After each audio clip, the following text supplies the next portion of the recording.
This video is a special episode on Women's Day 2022, celebrated on 8th March every year. According to the UN, the topic for this year's Women's Day is gender equality for a sustainable tomorrow, recognizing the contribution of women and girls around the world who are leading the charge on climate change adaptation and mitigation to build a more sustainable future for all.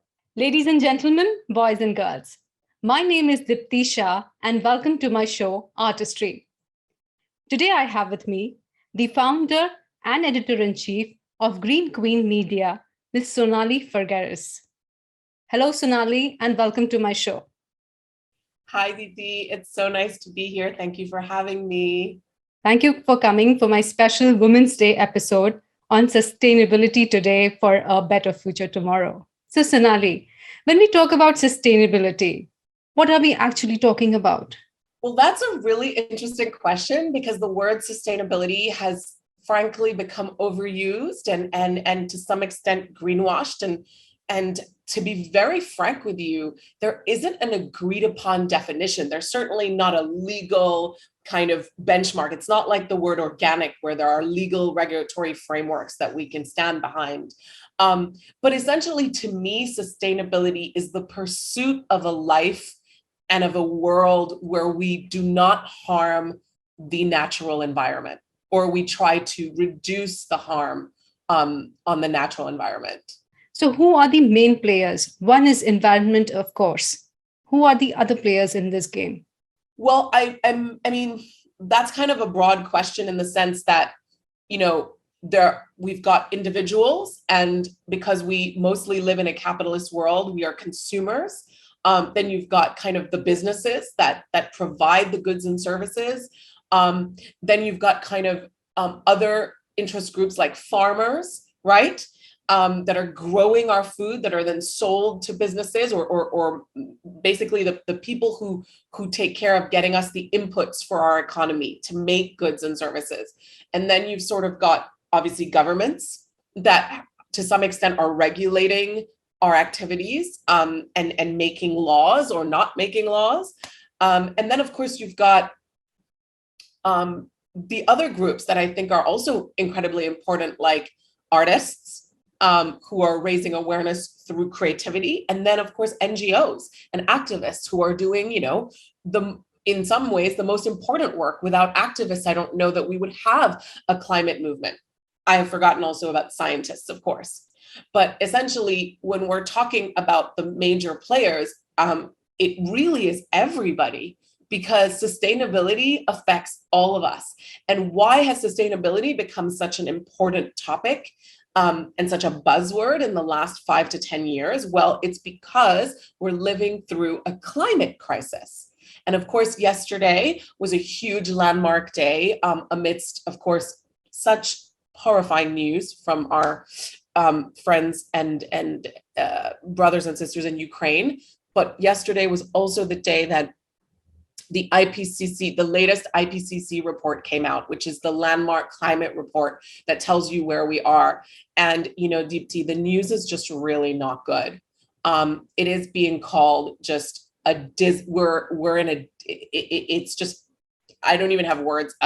Everything that I'm looking at, all the information we're getting at Green Queen, all that we're reporting on, it's literally being called abysmal, which is a really negative word. So we are in such severe stages of such a global climate crisis that we really need to get to a point where every single thing we're doing is taking sustainability into account.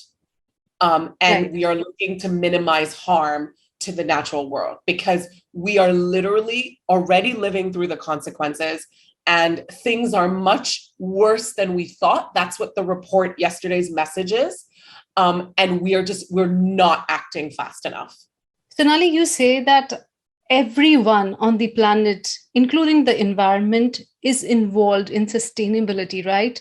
I mean, if we are here, we are creating a footprint. How and why did we reach such a dire crisis of climate chaos that is expected to hit us in 2030, if I am correct? Actually, no. And we are getting hit already now. 2030 was meant to be this barometer in terms of like a gauge of point of no return. But actually, what the report yesterday shows is that the point of no return has passed. So we are going to see a warming of at least 1.5 degrees. It could go up to 2-3 degrees average temperatures globally, which means all the following.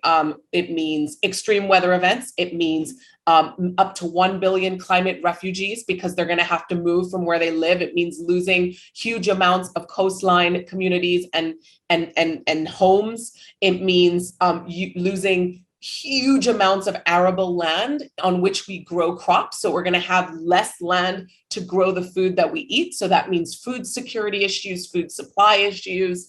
That's why I spend so much time at Green Queen, really trying to help usher in a future of food that is more safe. We are food insecure. And in the Western nations, we've been lucky that we've been kind of sheltered from this, but we are going to get more food insecure as this happens. And of course, as people's situations get worse, we are going to see more geopolitical instability and more wars. So how did we get here? Well, unfortunately, I mean, I'm certainly not a scientist or a politician. And so there are much smarter people than me to answer this very complex question, but it's a combination of many things. It's a combination of neoliberal capitalist thinking that has really put the focus of everything we do on creating shareholder value rather than stakeholder value, and ignoring the cost of our capitalist gains to the environment. It's also been the way a lot of our democratic political systems work. We focus on short-term leadership, where elections are basically really limited in their scope. And so instead of long-term policy planning, we're just focused on who's winning and who's losing for the next few years. So that means that, long-term strategic initiatives and policy that could really kind of protect us for the future are often not put into place. Obviously, there's a climate deniers movement. And of course, obviously, we measure our economic development to some extent by our access to energy. And energy has been powered by oil and gas, which are fossil fuel extracted materials. And we've known, and so have the oil and gas companies since the 70s, that we are harming the climate. We are causing a warming of the planet. But these things have been, kept hidden, sheltered from the mass public, or not really explained. And at the end of the day, I think the biggest thing that is against us is that humans are short-term beings. We have trouble making decisions that will benefit us long-term if it will cause inconvenience and discomfort in the short term. And so what you have is this world where we've just really focused on our short-term convenience, short-term economic gains, short-term comfort, and we've kind of sold off our future comfort and our future stability. Right. I think that's the exact reason, as you also mentioned in your TEDx talk, that people are actually not freaking out about climate change. They don't even know, I'm not sure if they know. I mean, that such dire consequences are already here upon us, and it's not something that's going to happen after a decade or 2 decades or something. Right. No, we don't know. And most people don't think about it. I think a lot of us do know on some level, but are we really thinking about it? And is it informing every decision we make? And of course, if you're me, yes, because that's what I do day in and day out. But for most people, they're focused on survival. So. And I don't blame people. I mean, it's most people on the planet, let's take away the elites and the lucky among us that, have opportunities. 80% of the planet is just trying to survive. And they can't be worrying about long-term climate change because they don't have food for their children. So I'm not certainly blaming anyone, but I am saying that some of us who are in positions of privilege, we do have a duty to harness our skills, our talent, our networks, our know-how to protect the legacy of, humanity's future.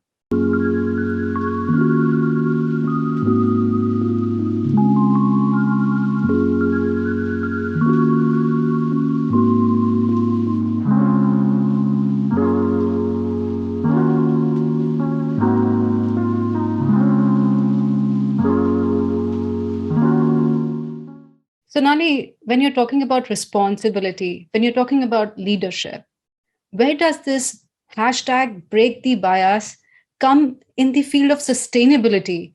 I mean, are we seriously debating the role of women right now, whether they're supposed to do something or whether they are capable of doing something? I mean, what is the bias? I mean, don't you think it is a ridiculous question to even think about right now? Well, I think we have to unpack what all the things you just said. Women suffer from a bias in everything they do. We are not given an equal seat at the table. We are discounted. We are discriminated against. We are judged. We are often ignored. We are often unheard. We are discounting is probably the biggest word I can use. We are discounted. Something I like to always talk about to bring it back to kind of daily reality is, in most households, right, women make the bulk of the purchasing decisions. They decide what products are going into a household. They often choose the clothes for the whole family. They choose the food, the personal care products, the household products, and yet most of those products are designed, created, and advertised by men. Does that make sense? So that's number one. Number two, women are going to suffer the consequences of climate change to a much worse degree than men, as we always suffer the bigger consequences because we are the ones who end up usually holding the bag of responsibility of children and of the household. It's just, that's how it is. And so, yes, I think we do need to keep talking about breaking down the bias, and we do need to keep educating people and companies and men about how we are getting paid less. We are getting listened to less. We are getting fewer opportunities. I mean, in so many developing countries, women actually outnumber men in STEM in universities, right? But then as soon as you look into the workplace, the workforce, the numbers fall drastically, and there are so many more men in STEM jobs than women, even though there are more women's graduates in STEM. So why is that, right? And for a lot of women, it's hard to dream, and it's hard to plan and want to be. It's hard to find heroes because there's not enough women in power in all kinds of roles. So we need more work on that. And so I think, yes, the climate crisis is something that has to be fought for, but women's role at the table as well.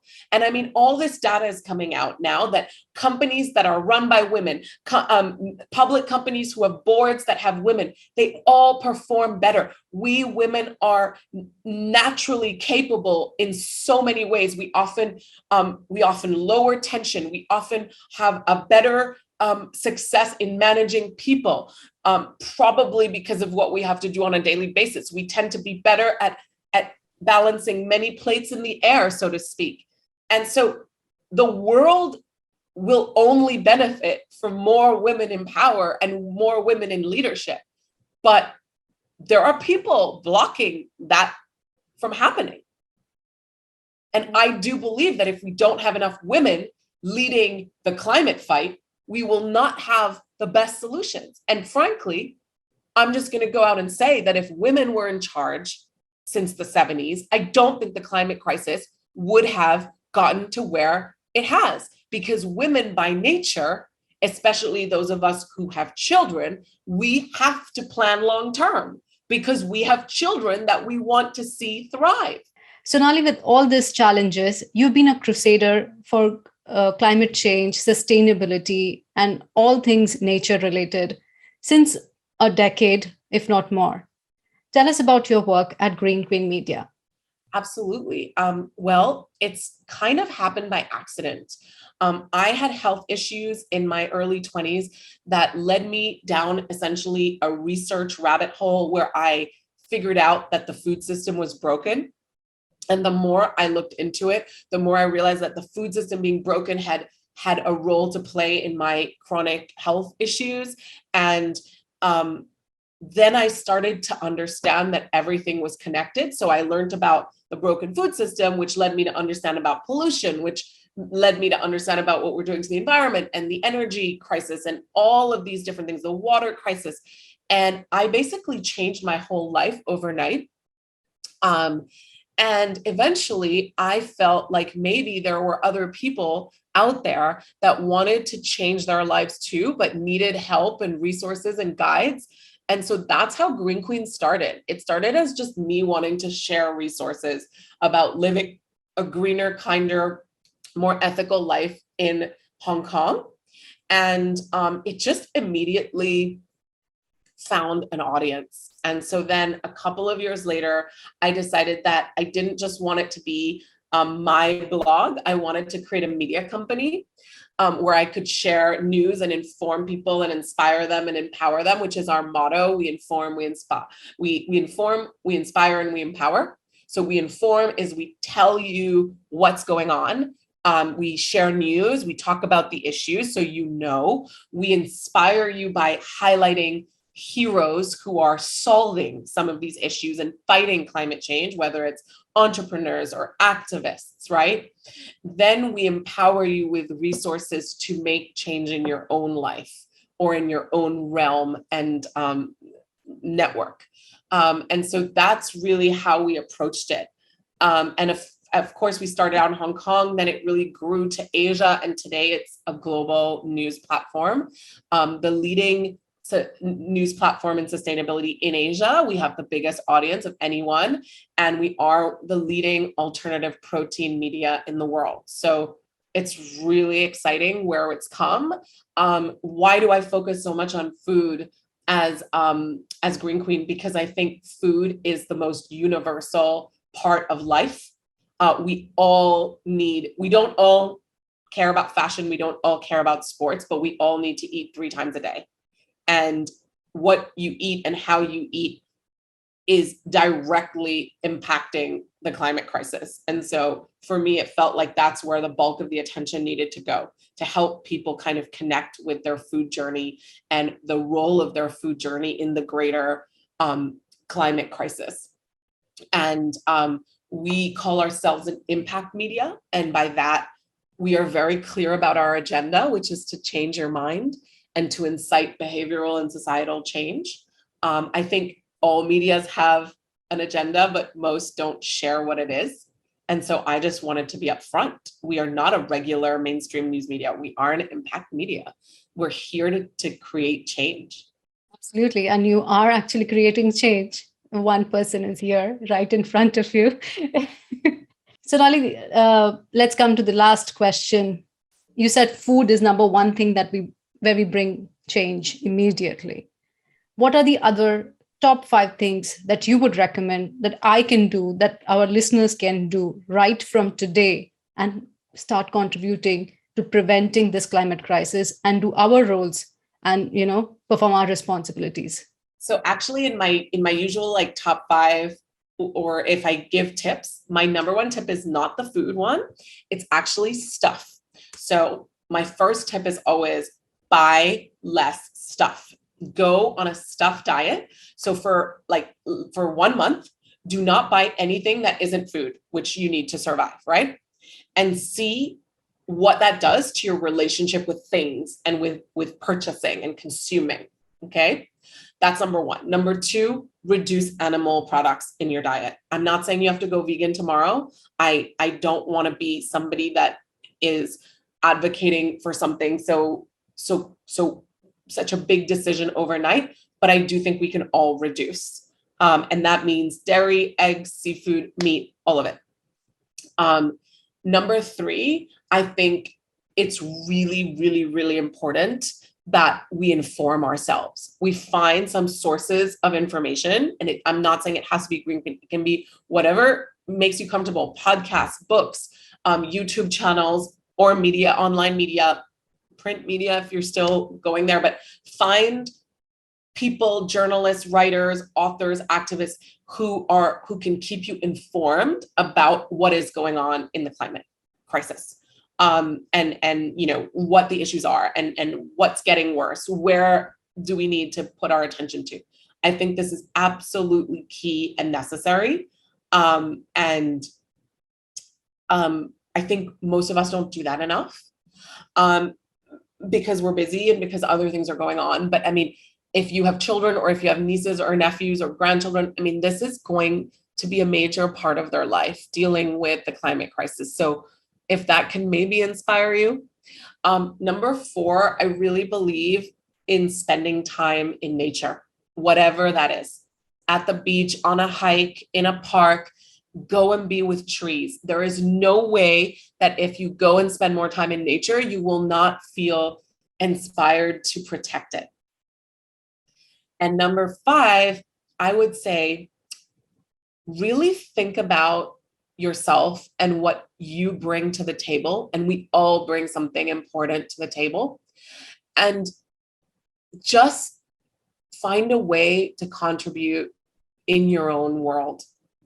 It can be a small thing. It can be leaving vegetables that you grew in your garden on a shelf in your neighborhood to help people who are food insecure or who want to eat more fresh vegetables. It can be, you know, I don't know, volunteering at a soup kitchen. It can be taking in stray animals. It doesn't matter what it is. Just contribute in a way that makes sense to you. And I think you will feel rewarded by the good you do. I do think that we're complex, funny beings, and I'm not sure there is anything that is entirely altruistic. But I do believe that when you give, you grow.